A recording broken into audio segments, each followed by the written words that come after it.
Hello there, fans.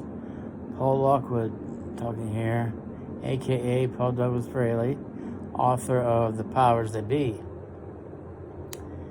Hey, as I lay here in this bed, I realize in the hospital, this could be my deathbed if the complications compromise the medication they're giving me. I'm in here because I have an infection in my gum. I have rash all over my body. I have no idea how this is all happening. I do brush my teeth, even though there's a hole in my tooth. I don't understand how the gum can be infected if you use toothpaste on your toothbrush and brush that stinking hole every day. I guess because you eat constantly. I guess that's supposed to be why. The germs keep coming in your mouth.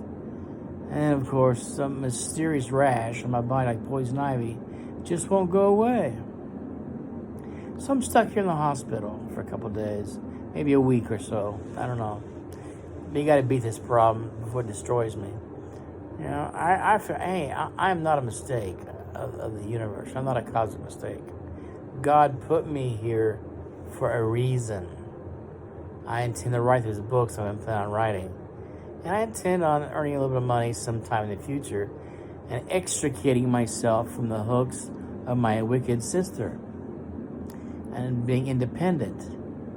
Therefore, I will one day have enough money to get married, A, get married, B, find nice digs to live in, and maybe C, save up enough money later on to buy a castle or to have one built.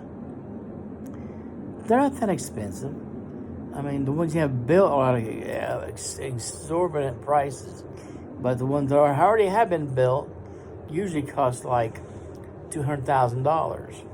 Now you tell me what's the difference between the castle costs $200,000 and the castle costs $20 million. There's no difference at all. Not really. It's just that these people are trying to make a living and they're overcharging us. But if you're willing to do it, to have something done like that, you don't care how much money you're going to pay. If you got it, you're going to pay it.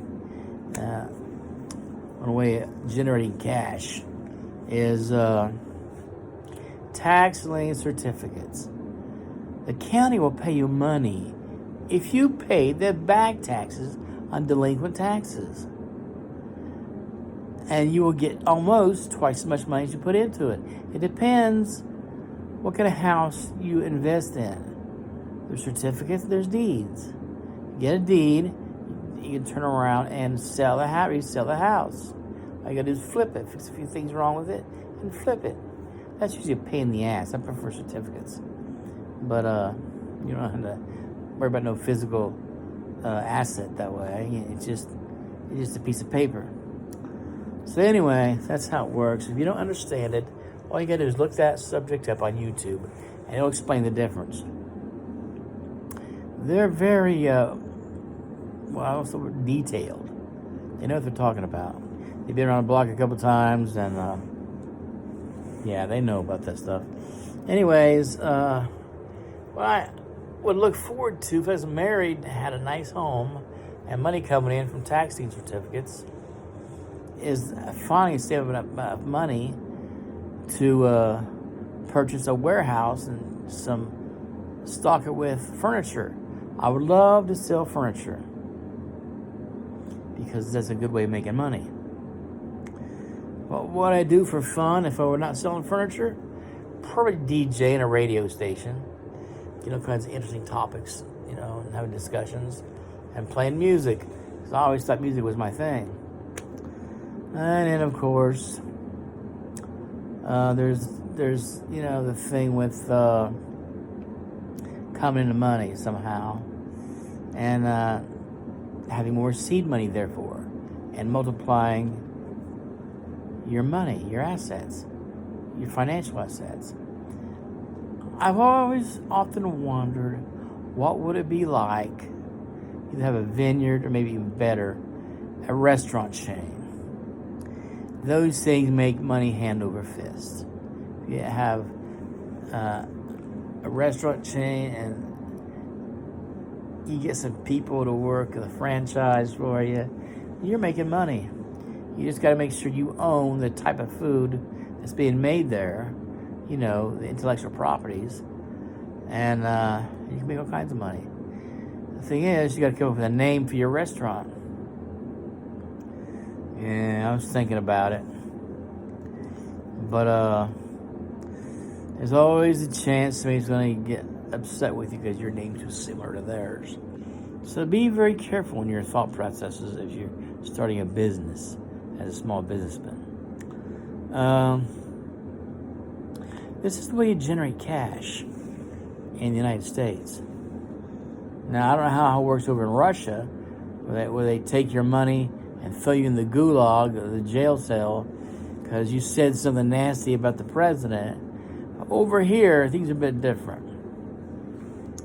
It's easier to get by in the world with having contrary opinions what other people think. So, yeah. These are just the little pitfalls, you ups and downs of life we all have to deal with here in the States. If you don't have an idea of how to go about doing things, it don't matter how much money you have. If you're a millionaire or a pauper, you have no ideas, you're out of luck. Because that's what creates wealth. Intellect, planning, taking advantage of the right opportunities. That's how you generate cash. All it takes is one good break, and you take advantage of the opportunity God gives you, because God's the source of all wealth, and you will make all kinds of cash. You will have all kinds of wonderful things in life, especially if you use a little bit of wisdom. So, I guess I'll call this generating cash in a world full of troubles. Abadi, that's all, folks.